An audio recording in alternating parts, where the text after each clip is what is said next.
पिछले वीडियो में हमने संतवाणी में कबीरदास जी के कुछ दोहे पढ़े थे। आज संतवाणी में हम तुलसीदास जी के दोहे पढ़ेंगे। तुलसीदास जी का जन्म 1532 ईस्वी में हुआ था और तुलसीदास जी का जन्म उत्तर प्रदेश के बांदा जिले में राजापुर गांव है, वहाँ तुलसीदास जी का जन्म हुआ था। तुलसीदास जी के गुरु का नाम नरहरियानंद या नरहरिदास था, माता का नाम मुलसी था, पिता का नाम आत्माराम था। तुलसीदास जी कुछ रचनाएं हैं, कवितावली, गीतावली, विनय पत्रिका, दोहावली और रामचरितमानस। तुलसीदास जी के कुछ दोहे हैं, उन्हें पहला दोहा है, काम क्रोध मद लोभ रत गृहासक्त दुख रूप, टेक में जाने रघुपति मूड परे भवकूप। तुलसीदास जी कहते हैं कामनाओं में, क्रोध में और घमंड में, लोभ लालच में और अपने गृहस्थी के अंदर जो व्यक्ति डूबा रहता है, रत रहता है, वो हमेशा दुखी रहता है। टेक में जाने रघुपति, और जो लोग काम वासनाओं में, क्रोध में, झूठे घमंड में, लोभ लालच में और अपने गृहस्थी में डूबे रहते हैं, वो किसी भी प्रकार से रघुपति राम को नहीं जाने सकते हैं। और वो जब राम को नहीं जान सकते हैं तो मूढ़ परे भवकूप, मूढ़ यानी मूर्ख, और वो लोग मूर्ख हैं और संसार रूपी कुएं में गिरे रहते हैं। भवकूप का अर्थ है संसार रूपी कुआं, अर्थात जो लोग झूठा घमंड करते हैं, गृहस्थी में डूबे रहते हैं, लालच करते हैं, क्रोध करते हैं, कामनाएं रखते हैं, वो लोग राम को नहीं जान सकते और संसार रूपी कुएं में डूबे रहते हैं, मोक्ष प्राप्त नहीं करते। अगले दोहे में कभी तुलसीदास जी कहते हैं, कहिबे कह रस ना रची, सुनिबे कह किए कान, धरिबे कह चित्त हित सहित, परमार्थ ही सुजान। हमारी जो इंद्रियां हैं, उन इंद्रियों की क्या सार्थकता है, इंद्रियां किस काम के लिए हैं, उसके बारे में तुलसीदास जी कहते हैं, कहिबे कह रस ना रची, कि ईश्वर ने अच्छी ज्ञान की बातें कहने के लिए रसना यानी जीव दी है। हमारी जीव ईश्वर ने हमें क्यों दी है, हम अच्छी अच्छी ज्ञान की बातें कर सकें। सुनिबे कह किए कान, हम अच्छी ज्ञान की संतों की बातें सुन सकें, इसलिए ईश्वर ने हमें क्या दिए हैं, कान दिए हैं। धरिबे कह चित्त हित सहित, और हित सहित माने हितकारी जो वचन है, अच्छे जो वचन है, उनको हम धारण कर सकें। धरिबे यानी धारण कर सकें, हितकारी वचनों को धारण कर सकें, इसलिए हमें चित्त दिया है, हृदय दिया है।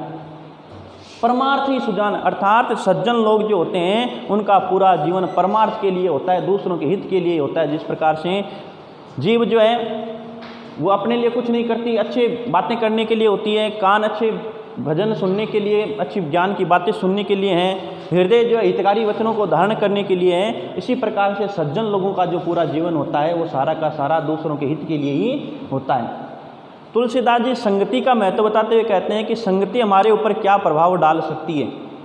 तुलसी भलो सुसंगति, तुलसीदास जी कहते हैं सुसंग यानी अच्छी संगति, कि जो व्यक्ति अच्छी संगति से भला बन सकता है, अच्छा बन सकता है। ते पोच कुसंगति सोई, वही व्यक्ति कुसंगति में, बुरी संगति में पड़ने पर बुरा भी बन सकता है। जो अच्छी संगति में रहता है वो अच्छा बनता है, और वही व्यक्ति यदि बुरी संगति में चला जाए तो वो भी बुरा बन सकता है। नाव किन्नरी तीर अशी, नाव यानी नाव, किन्नरी माने वीणा, तीर यानी तीर और अशी यानी तलवार। अर्थात लोहा जो है उसके गुण है कि लोहे से नाव बनाई जाती है, वीणा भी बनाई जा सकती है जो मधुर संगीत देती है, तीर बनाया जा सकता है जो किसी का वध कर सकता है, अशी तलवार बनाई जा सकती है जो भी किसी का वध कर सकती है। और लोह बिलो कोई लोई, लोहा तो एक ही है लेकिन उसके गुण क्या हैं, अलग अलग हैं। तुलसीदास जी अपने अगले दोहे में कहते हैं कि जब हमारा समय अनुकूल नहीं हो, समय प्रतिकूल हो, तब हमें क्या करना चाहिए, जब विपत्ति हो तब हमें क्या करना चाहिए।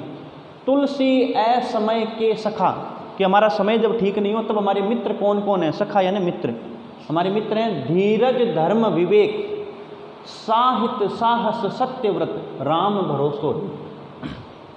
कि जब हमारा समय ठीक नहीं हो, उस विपरीत समय में हमारे मित्र कौन कौन होते हैं। धीरज, हमारा जो धैर्य है वो हमारा सच्चा मित्र होता है।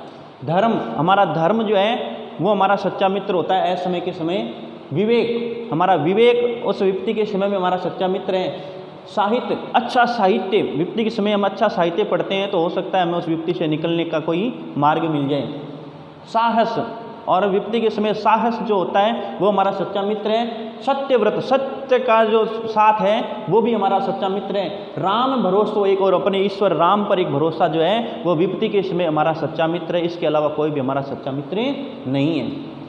तुलसीदास जी कहते हैं कि राम की कृपा जब होती है तो क्या हो सकता है। राम कृपा तुलसी सुलभ, गंग सुसंग समान, तुलसीदास जी कहते हैं राम की जब कृपा होती है तभी राम की कृपा से ही गंगा के समान पवित्र अच्छी संगति हमें मिल सकती है, कि जब राम की कृपा होती है तभी हमें अच्छे मित्र मिलते हैं, अच्छी संगति मिलती है। जो जल परे जो जल मिले, जिस प्रकार से गंगा में जो भी जल मिलता है वो पवित्र गंगा जल हो जाता है। गंगा में जब हम स्नान करते हैं तो हमारे सारे दोष दूर हो जाते हैं। तो गंगा में जो जल परे, जो भी जल गंगा मिलता है वो गंगा जल हो जाता है। जो जन मिले, और सज्जन लोग जो है, अच्छे लोग जो, उनसे जो भी जन मिलते हैं, जो भी लोग मिलते हैं, कीजिए आप समान, वो उन्हीं के समाने हो जाते हैं। और ये सारी चीज़ें जो हमें राम की कृपा से ही प्राप्त होती हैं।